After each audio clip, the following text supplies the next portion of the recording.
Sarah Brightman é uma artista completa com uma carreira bem interessante. Hoje ela é uma soprano de voz cristalina que vende 8 milhões de discos. Mas ontem, na década de 80, ela era a estrela dos musicais da Broadway. E anteontem, na década de 70, ela fazia parte de uma banda bem pop. Dessas que tem meninas bonitinhas que dançam muito bem. Vamos conhecer melhor essa camaleoa, Sarah Brightman. You were famous for doing this mixture of classical and popular music, but you've been getting better and finding your own style.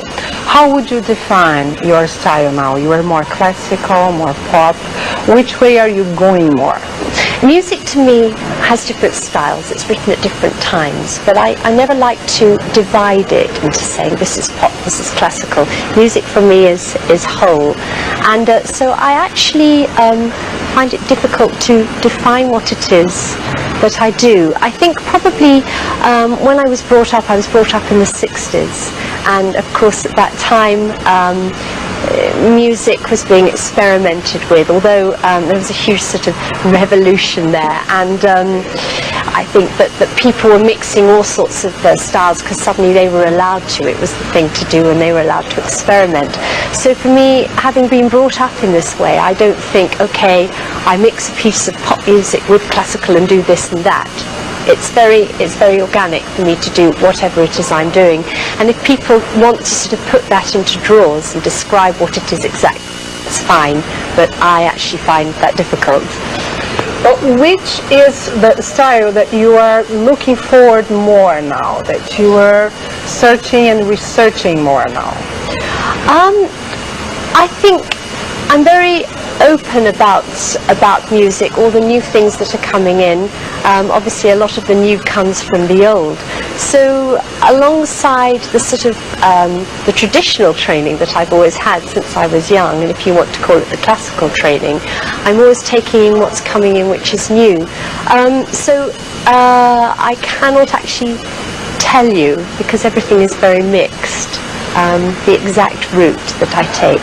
I'm inspired all the time by many things around me. I like art, I like nature, I like people. I'm just interested in what happens in the world generally, although I'm not particularly knowledgeable about it, and I take in everything. And sometimes I may base a piece of music that I want to do, or an idea that comes just on a colour, for example.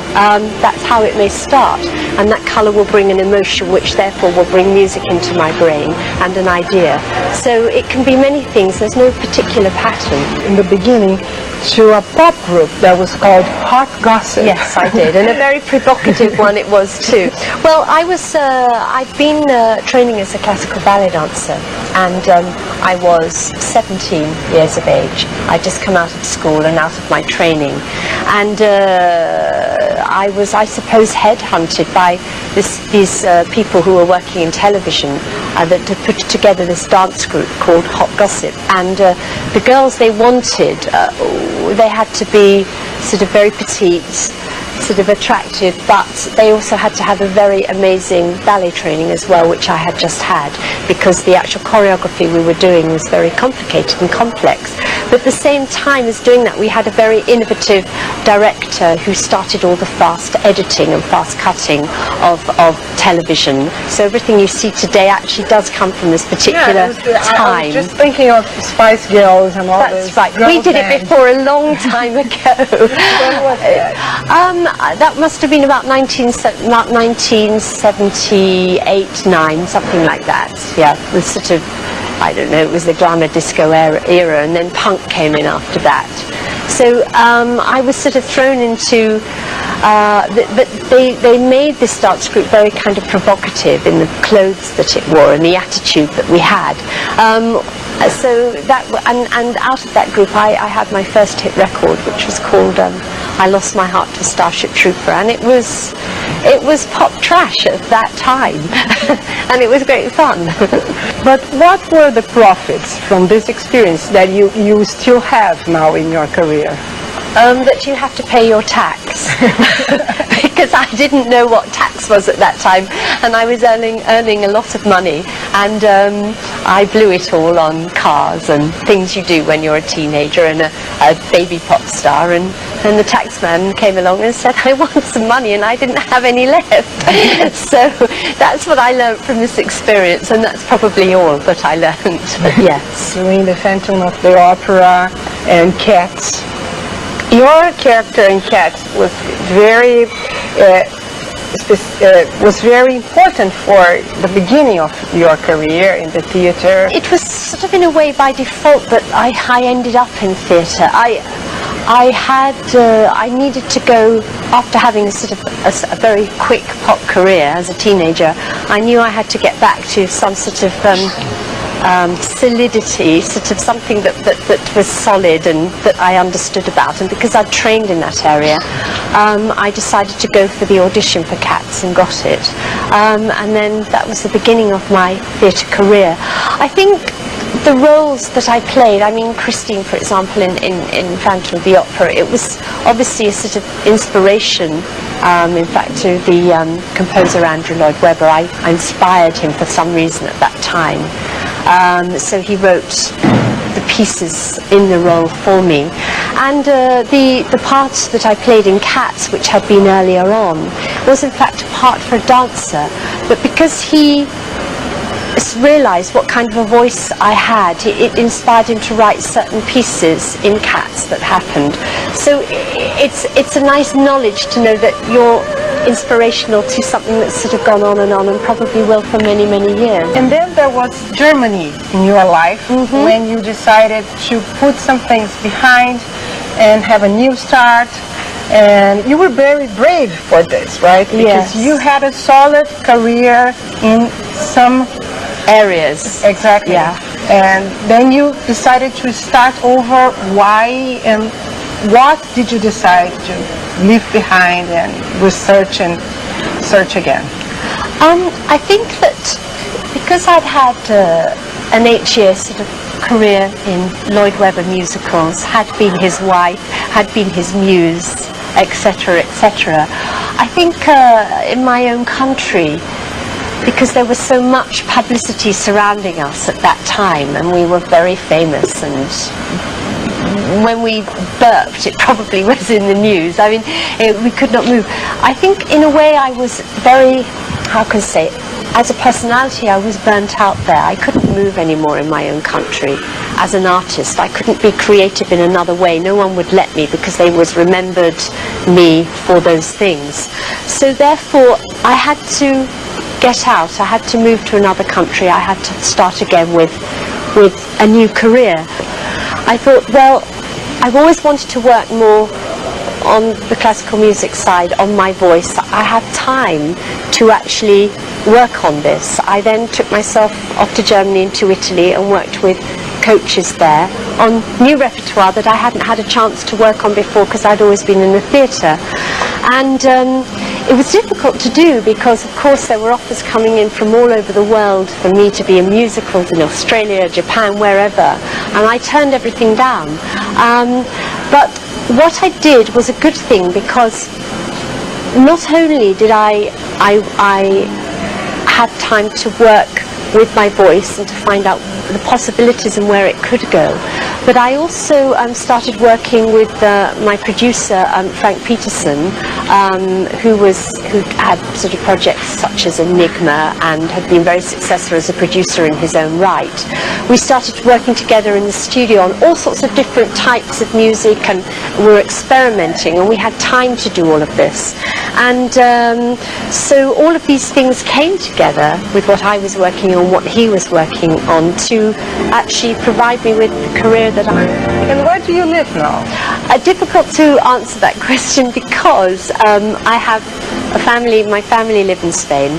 I have a home in Italy and in England, and also in Miami, and I have an apartment in London because obviously my roots are there. So, and a boyfriend in Germany, so I'm doing this all the time. Yeah. And you also travel a lot. Like the last 4 years were very intense for you. Yes. Do you get along well with this idea of being like a gypsy, always traveling? Do you like this? Or, you know, when you are on vacation, you don't want to travel at all. You just want to stay at home and, you know, open your drawers and look at your furniture and relax.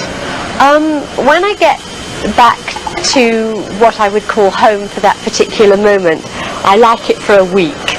And then after a week I think, oh, where's the suitcase? Let me start moving. So I think I have to have gypsy blood in me, because I need to be on the move. I like to do things. I like to come to places like this and see all this gorgeous forest and this place. I mean, there's so much to see and so much to do that I think I'd be bored. Some successes that stayed like for 100 weeks in the top of the Billboard Classics.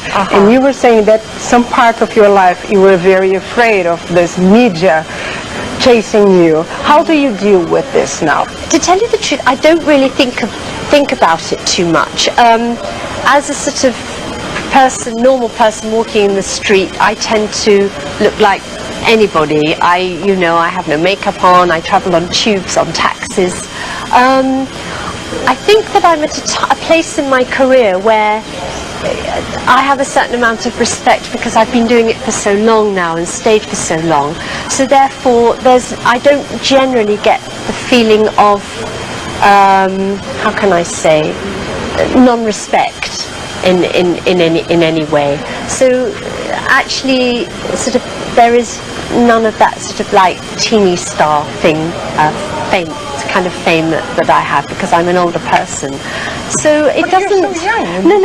No, but you know, I'm not. But you started so young. Yes, and I think probably having many years of being married to somebody who was very, very famous in America and in Europe and where we were, I kind of got used to that media thing, and I don't really think about it anymore. I just try and be natural and myself, and it seems to work for me. Yeah.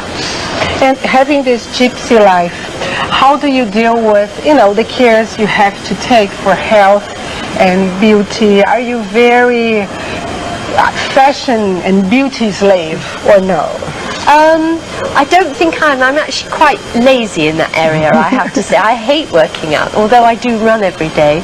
And obviously you have people that help you with your hair and your makeup. I mean, you have to have that. But I probably do all the wrong things for my health. I'll have a drink in the evening and I might eat too late. But this is life. You have to enjoy it. You can't just box yourself up, because otherwise you go mad. So Funny thing was that I was talking to a guy downstairs here, where we are, in Parque Lage, na zona sul do Rio de Janeiro, and he was saying, "Is she Sarah Brightman?" I said, "Yes." He was like, "But what did she do with the color of her skin?" Because we had this image of you in the clips, so ethereal, so pale. And pale. Why did you decide to do this, turn? Well, my mother is half of her is of East Indian descent, so actually my skin is actually quite dark. But what happened was, in the I would say the early 80s, I actually had an allergy to the sun for a while, and to a lot of light. If I go in the light, my skin would come up. So I kept out of the sun for a long time, for many years, and I became really pale. And when I was made up, it was always very pale makeup on the body and everything. So I think that was why I looked like that. But actually, now I'm older and I don't have an allergy anymore. I lie out in the sun and I catch it immediately, and my skin is... To say goodbye with Andrea Music, with a man partner again. Do you have plans to do it again? I hope not. They're naughty, these male tenors.